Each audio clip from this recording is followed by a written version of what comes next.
Hello guys, welcome to my channel. Episode की शुरुआत विक्रम से होती है। वो रानी को कॉल करता है और उसे बताता है कि वीर का एक्सीडेंट हो गया है। रानी फ़ोन नीचे फेंक देती है और गिर जाती है। रामू पूछता है कि क्या हुआ। रानी रोती है और कहती है कि वीर मुझसे बात करना चाहता था, उनका एक्सीडेंट हो गया। रानी सड़क पर दौड़ती है। दादी और रामू उसके पीछे भागते हैं। विक्रम वीर को अस्पताल ले जाने के लिए उसे कार में डालता है। वो कहता है कि प्लीज़ अपनी आंखें खोलो भाई। रानी वहाँ पे आती है और खून देखती है। रानी चिल्लाती है, वो बैठ जाती है और रोती है। दादी और रामू उसे संभालते हैं। राजेश्वरी अस्पताल जाती है। वो वीर को इमरजेंसी रूम में शिफ्ट कर देते हैं। राजेश्वरी कहती है कि मैं उन्हें सबसे अच्छा इलाज मिलना चाहिए। फिर वो विक्रम से पूछती है कि कैसे हुआ। वीर का ध्यान कहाँ पे था।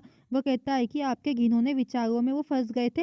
राजेश्वरी कहती है कि तुम क्या कह रहे हो। तुम्हें रानी पर आरोप लगाना चाहिए। जब से वो वीर के जीवन में आई है सब कुछ गलत हो गया है। मैं उसे अब उसके पास नहीं जाने दूंगी। बिरजू विक्रम को कॉल करने की कोशिश करता है। फिर रानी फ़ोन लेती है लेकिन वो कवरेज से बाहर आता है। रानी रोती है और कहती है कि मुझे उनसे मिलना है। मुझे उन्हें बताना होगा कि मैंने उन्हें माफ़ कर दिया है। वो भागती। बिरजू कहता है कि मैं कुछ व्यवस्था करता हूँ। रानी कहती है कि मुझे वहाँ जाना है और उन्हें बताना है कि मैं उनसे कितना प्यार करती हूँ। एक आदमी वहाँ पे रुकता है और कहता है कि क्या आप उस आदमी के बारे में बात कर रहे हो जिसका अभी एक्सीडेंट हुआ था। रानी कहती है कि क्या आप उन्हें जानते हैं। वो कहता है कि उनकी हालत गंभीर थी इसलिए उन्हें जयपुर ले गए हैं। रानी कहती है कि हमें वहाँ जाना होगा, हम वेट नहीं कर सकते। बिरजू कहता है कि मुझ पे भरोसा करो, मुझे बस की व्यवस्था करने दो। वो आदमी फिर जय को कॉल करता है और कहता है कि मैंने उन्हें गलत जानकारी दे दी है। विक्रम टेंशन में रहता है। वो कहता है कि मैं कैसे इन्फॉर्म करूँ, कैसे बताऊँ भाभी साहब को कि हम कहाँ पे हैं। राजेश्वरी कहती है कि कोशिश भी मत करना, मैं उसे वीर के पास नहीं जाने दूंगी। बिरजू बस की व्यवस्था करने की कोशिश करता है लेकिन उसे पता चलता है कि सब कुछ हड़ताल पर है। रानी मंदिर के सामने रोती है। रानी कहती है कि तुमने मुझसे वादा किया था कि तुम हमेशा मेरे साथ रहोगे। मैं यहाँ तुम्हारा वेट कर रही हूँ, तुम मेरे पास कब आओगे। रानी रोती है। वो अपना मंगलसूत्र फिर देखती है और उसे पूरा जोड़ती है और फिर अपनी शादी को याद करती है। वो मंदिर के सामने आके उसे पहनती है और रानी कहती है कि तुम्हें मेरे पास वापस आना होगा। रानी कहती है कि मेरी प्रार्थना तुम्हारी रक्षा करेगी। वो आरती करती है। वीर फिर ओटी में रहता है। वो पूरे फ्लैशबैक को देखता है और वो सब याद करता है कि क्या हुआ था। फिर वीर एकदम उठता है और रानी चिल्लाता है। फिर वीर उठने की कोशिश करता है। राजेश्वरी वहाँ पे आती है और कहती है कि वीर तुम क्या कर रहे हो। वो कहता है कि मुझे रानी से बात करनी है। राजेश्वरी कहती है कि तुम ठीक नहीं हो, आप कहीं नहीं जा सकते। फिर डॉक्टर उसे चेक करते हैं। वीर कहता है कि मुझे उससे बात करनी है। डॉक्टर कहते हैं कि वो खतरे से बाहर है।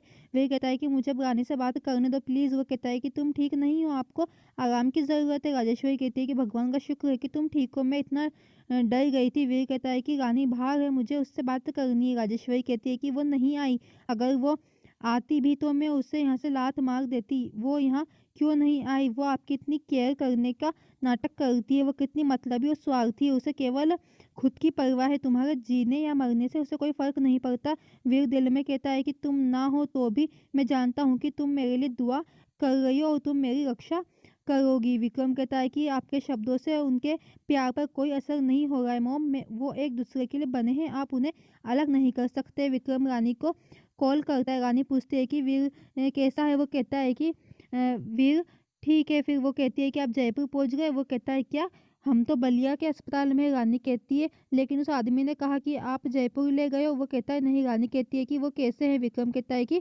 वो अब होश में आ गए हैं, आप प्लीज़ जल्दी आ जाओ। राजेश्वरी फ़ोन लेती है और कहती है कि कोशिश भी मत करना, इसके बारे में सोचना भी मत। अगर तुम वीर के पास आओगी तो मैं तुम्हारा जीवन नष्ट कर दूंगी। हम वीर को जयपुर ले जा रहे हैं, कभी भी उससे मिलने या संपर्क करने की कोशिश मत करना। विक्रम कहता है कि ये सही नहीं है, आप क्या कर रही हो। राजेश्वरी कहती है कि चुप रहो, मैंने काफ़ी सुन लिया, मैं तय करूंगी कि अब क्या होगा। रानी कहती है कि भगवान का शुक्र है कि वीर ठीक है। रानी रामू को बताती है कि वो ठीक है, सब खुश हो जाते हैं। डॉक्टर उसे अस्पताल में रखने की बात करते हैं। वो कहते हैं कि अभी सफ़र उनके लिए ठीक नहीं है। राजेश्वरी कहती है कि मैं समझती हूँ लेकिन हमें जयपुर जाना होगा, वहाँ हमारा अपना अस्पताल है, वहाँ पे उनका अच्छा इलाज मिलेगा। विक्रम कहता है कि डिस्चार्ज पेपर आ गए हैं। वीर दरवाजे की ओर देखता है। फिर कियारा कहती है कि आपने जयपुर के डॉक्टर को इन्फॉर्म कर दिया है। वो कहता है हाँ। राजेश्वरी फिर कार तैयार करने के लिए कहती है। राजेश्वरी कहती है कि अगर आपको इंतज़ार करना है तो आपको क्या काम है। वो नहीं आएगी। वो कहती है कि वो फिर मन में कहती है कि आखिरकार कहानी खत्म हो ही गई, अब बलिया